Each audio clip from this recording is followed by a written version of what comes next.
Hello moms, आप सभी का स्वागत है मेरे यूट्यूब चैनल पर। फाइनली आज मैं आपसे अपनी प्रेगनेंसी के बेबी बॉय और बेबी गर्ल दोनों के ही एक्सपीरियंस शेयर करने वाली हूँ। मेरे कौन से सिम्टम्स आपकी प्रेगनेंसी से मैच करते हैं, आप मुझे ज़रूर कमेंट करके बताइए। मेरी फर्स्ट प्रेगनेंसी में मुझे बेबी गर्ल हुई थी। मेरी सेकेंड प्रेगनेंसी में मुझे बेबी बॉय हुआ है। कुछ टाइम पहले ही मैंने बेबी बॉय को डिलीवर किया है। मेरी फर्स्ट प्रेगनेंसी और मेरी सेकेंड प्रेगनेंसी बहुत ही अलग थी, बट दोनों का प्लेजेंटा एंटीरियर था, दोनों का प्लेजेंटा सेम था। लोग बेबी गर्ल के टाइम मैंने नहीं सोचा था कि मैं अपने एक्सपीरियंस आप लोगों के साथ शेयर करूँगी, इसलिए मैंने ऐसा कुछ नोट डाउन करके नहीं रखा हुआ था। बट मेरी सेकेंड प्रेगनेंसी में हर एक मोमेंट पर मेरी नज़र बनी हुई थी, हर एक सिम्टम्स की मुझे जानकारी थी, तो हर एक चीज़ मैंने नोट डाउन करके रखा है ताकि मैं आप लोगों के साथ शेयर कर सकूं। और मेरे जो सिम्टम्स है, मेरे जो मोमेंट है, आप अपनी प्रेगनेंसी से मैच कर पाएँ कि आपके गर्भ में पल रहा शिशु लड़का है या लड़की, एक अनुमान लगा पाएँ। तो आप देख सकते हैं मैंने कैसे नोट डाउन करके मैंने रखा है। First to 3 month, 3 to 6 month, फिर 7 to 9 मंथ में, फिर 7 to 8 मंथ। मैंने सारे सिम्टम्स, मैंने क्या क्या मुझे प्रॉब्लम हुई पहले फर्स्ट टू 3 मंथ, फिर 3 to 6 मंथ मुझे क्या क्या परेशानी हुई, मैंने सब कुछ बेबी बॉय के टाइम मैंने नोट डाउन करके रखा है। तो मैं वन बाय वन आप लोगों के साथ शेयर करूँगी। अब बात करते हैं मेरी फर्स्ट प्रेगनेंसी की। फर्स्ट प्रेगनेंसी में मुझे बेबी गर्ल हुई थी। बेबी गर्ल के टाइम, मेरी फर्स्ट प्रेगनेंसी के टाइम मुझे इतनी प्रॉब्लम नहीं थी। मेरी जो जर्नी थी बहुत ही स्मूथ थी। और शुरुआत में ही मुझे कुछ दिक्कत परेशानी थी, वॉमिट वगैरह मुझे 1 या 2 बार हुआ, उसके बाद मुझे नहीं हुआ। मुझे हाँ, स्वीट खाने की मुझे क्रेविंग थी और मुझे ऐसा कुछ परेशानी नहीं था। फर्स्ट प्रेगनेंसी में मेरे ऐसा नहीं था कि मैं चिड़चिड़ी हो गई थी, ऐसा कुछ नहीं। मैं घर का सारा काम करती थी और मेरी प्रेगनेंसी भी बहुत हेल्दी थी। 3 महीने का मेरा बेबी भी हुआ था, बेबी भी हुई थी।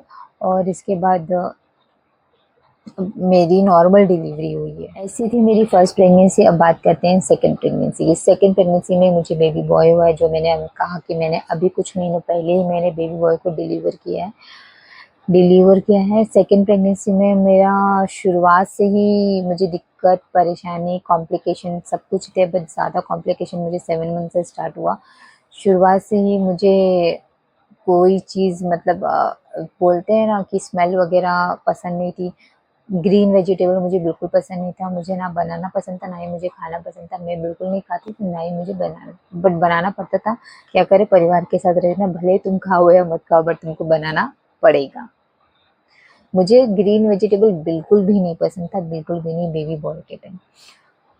फिर इसके बाद मैं कैसे तो भी मैं विटामिन, कैल्शियम सबकी मैं दवाई बराबर, मैंने 6 मंथ तक मेरा ठीक था, ओके ओके था। फर्स्ट मोमेंट मुझे 2.5 मंथ का था, बेबी था मेरे पेट में, गर्भ में, तब मुझे फील हुआ ओके ओके था। 6 मंथ के बाद कॉम्प्लिकेशन शुरू हो गई। 7 मंथ से मेरा कोलेस्ट्रॉल मेरा बढ़ गया था और जिससे मुझे बॉडी में बहुत ज़्यादा इचिंग होती थी। मैंने बताया तो फिर सबने कहा कि सब नॉर्मल होता है और प्रेगनेंसी के टाइम इचिंग होती है, तो फिर मैंने ठीक है, मैंने ध्यान नहीं दिया इतना। बहुत ज़्यादा इचिंग 10 दिन गया, 15 दिन गया, मतलब वो इचिंग ख़त्म ही नहीं हो रही थी। और मुझे इचिंग कैसे होता था, मतलब लोगों को स्क्रैच आते थे, मुझे स्क्रैच नहीं आते थे। मैं इंटरनल इचिंग होता था मुझे पूरे बॉडी में, चेस्ट, नेक, ये सब पूरा ब्लैक हो गया था मेरा, ये नेक वगैरह पूरा ब्लैक हो गया था। इतनी इचिंग मुझे होती थी, बट मुझे स्क्रैच नहीं आते थे। मुझे स्क्रैच, स्टमक वगैरह पे मुझे स्क्रैच नहीं आते थे, मुझे इचिंग होती थी। तो फिर मैंने 15 दिन तक ऐसे ही किया। मैं लिटरली, मुझसे बर्दाश्त नहीं होता था। 15 दिन बाद मैं डॉक्टर के पास गई, मैंने कहा कि ऐसा ऐसा बात है। तो उन्होंने मेरा ब्लड टेस्ट करवाया। ब्लड टेस्ट में पता चला कि कोलेस्ट्रॉल मेरा बढ़ गया है।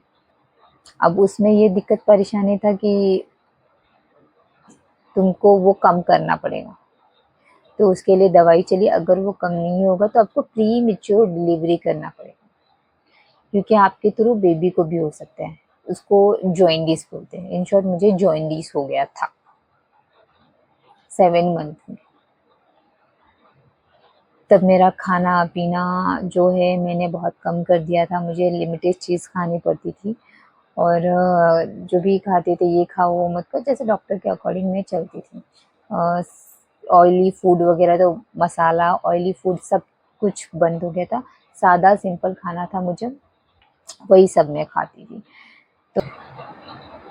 इसके बाद कैसे तो मैं 9 मंथ तक पहुंची हूँ। डॉक्टर ने मेरी नॉर्मल डिलीवरी की कराई है, जो कि मुझे बिल्कुल विश्वास नहीं था, क्योंकि मुझे जहाँ मैं पहले ट्रीटमेंट ले रही थी उन्होंने मुझे बोल दिया था कि आप प्री मेच्योर डिलीवरी करा लीजिए।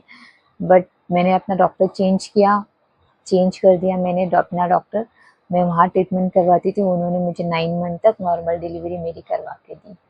अगर आपको कोलेस्ट्रॉल के बारे में जानना है तो आप मुझे कमेंट कीजिए, मैं आपको डिटेल में बताऊंगी। अभी मैं बात करती हूँ सिम्टम्स के बारे में, बेबी गर्ल और बेबी बॉय के क्या सिम्टम्स है उसके बारे में हम बात करते हैं। ठीक है, एक एक सिम्टम्स मैं आपसे शेयर करती हूँ। मेरा फर्स्ट 2-3 मंथ जो मेरा सिम्टम्स जो था वो मैं आपसे शेयर करती हूँ। बेबी बॉय के टाइम, जो मुझे बेबी गर्ल के टाइम बिल्कुल भी नहीं था, एकदम डिफरेंस थी मेरी दोनों ही प्रेगनेंसी। फर्स्ट प्रेगनेंसी मेरी एकदम स्मूथ थी, मुझे कोई प्रॉब्लम कोई दिक्कत नहीं थी। सारी दिक्कत परेशानी मुझे बेबी बॉय के टाइम हुई थी। पहले मुझे स्मेल की प्रॉब्लम थी, फिर मुझे 2.5 मंथ में बेबी फील हुआ, फिर उसके बाद मुझे बैक पेन हिप्स पेन होता था, बहुत ज़्यादा ही होता था शुरुआत से ही।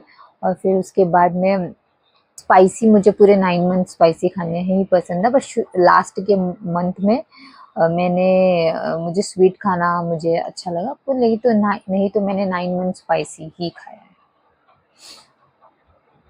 और सफोकेशन होता था मुझे, बहुत ज़्यादा सफोकेशन होता था। मॉर्निंग सिकनेस थी। वॉमिट मुझे कम हुआ है। वॉमिट मेरा फर्स्ट प्रेगनेंसी और फर्स्ट प्रेगनेंसी और दोनों सेकंड प्रेगनेंसी दोनों में ही मुझे वॉमिट बहुत कम हुआ है।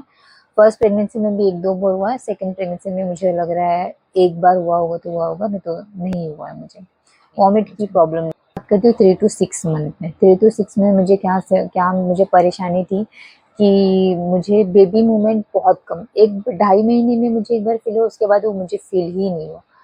फिर बहुत रेयर मुझे बहुत कम फील होता था, बेबी मोमेंट बहुत कम फील होता था। लोग बोलते थे कि पेट में अगर बेबी बॉय है तो बेबी मोमेंट बहुत कम फील होता था, और ये जो बात है मेरे हुआ है, सच साबित हुआ है। और जो पेट मेरा बहुत टाइट हो जाता था, 6 मंथ में ही मेरा पेट बहुत ज़्यादा टाइट हो जाता था। नेक के यहाँ पे मैंने बताया ना आपको, मुझे बहुत ज़्यादा इचिंग होती थी, एक्चुअली मुझे पूरे बॉडी में बहुत ज़्यादा इचिंग होती थी, पूरी बॉडी में। और फिर इसके बाद में मुझे लोअर पार्ट में इचिंग होती थी। फिर मेरा वाइट डिस्चार्ज भी मुझे जाता था। मेरा इसमें मुझे वाइट डिस्चार्ज मतलब डेली नहीं, और 15 दिन बाद 10 दिन में मुझे जाता ही था वाइट डिस्चार्ज। और मुझे सांस लेने में बहुत तकलीफ थी, मतलब मैं किसी से अगर मैं बात करती हूँ तो मैं कंटिन्यू नहीं बात कर सकती, मैं थोड़ा स्पेस ले के रुक के मैं बात करती थी। ये परेशानी थी मुझे। बात करती हूँ 7 to 9 मंथ के बारे में, मुझे क्या क्या प्रॉब्लम्स थी। वॉशरूम की प्रॉब्लम थी। फिर मैंने आपको कहा ना, LFT मैंने टेस्ट करा था, लीवर फंक्शन टेस्ट, जिसमें मेरा कम ही नहीं हुआ। अगर कम होता तो ठीक, लेकिन मेरा कोलेस्ट्रॉल मेरा कम नहीं हुआ, मेरा बढ़ता ही गया कोलेस्ट्रॉल। फिर मुझे बेबी का जो मूवमेंट है वो राइट साइड पेन होता था, लोअर साइड में मुझे ज़्यादा बेबी का मूवमेंट पेन होता था। और मैंने तो आपको बताया मुझे जॉइंटिस हो गया था। कोलेस्ट्रॉल अगर बढ़ जाता है आपको तो आपको जॉइंटिस हो जाता है, बॉडी में इचिंग होती है। बॉडी में इचिंग होती है तो इससे बेबी को भी खतरा होता है, इसलिए डॉक्टर आपको सलाह देते हैं प्री मेच्योर डिलीवरी करने के लिए। तो आप देख लीजिए डॉक्टर से, अगर आपको ऐसी कुछ प्रॉब्लम है तो आप मुझे ज़रूर कमेंट कीजिए, मैं बताती हूँ कि ऐसे टाइम में मैंने क्या किया था। और मैंने कहा था मेरा वाइट डिस्चार्ज आता था, तो मुझे वाइट पानी की कमी हो गई थी बॉडी में, तभी भी मेरी नॉर्मल डिलीवरी हुई थी। ये मेरे सारे सिम्टम्स थे, और ये से कौन से सिम्टम्स है जो आपके बेबी से, आपकी प्रेगनेंसी से मैच करते हैं, आप मुझे ज़रूर कमेंट करके बताइए, ताकि आप एक अनुमान लगा सके कि आपके गर्भ में पल रहा शिशु लड़का है या लड़की। वीडियो को ज़रूर लाइक और शेयर कीजिए। धन्यवाद।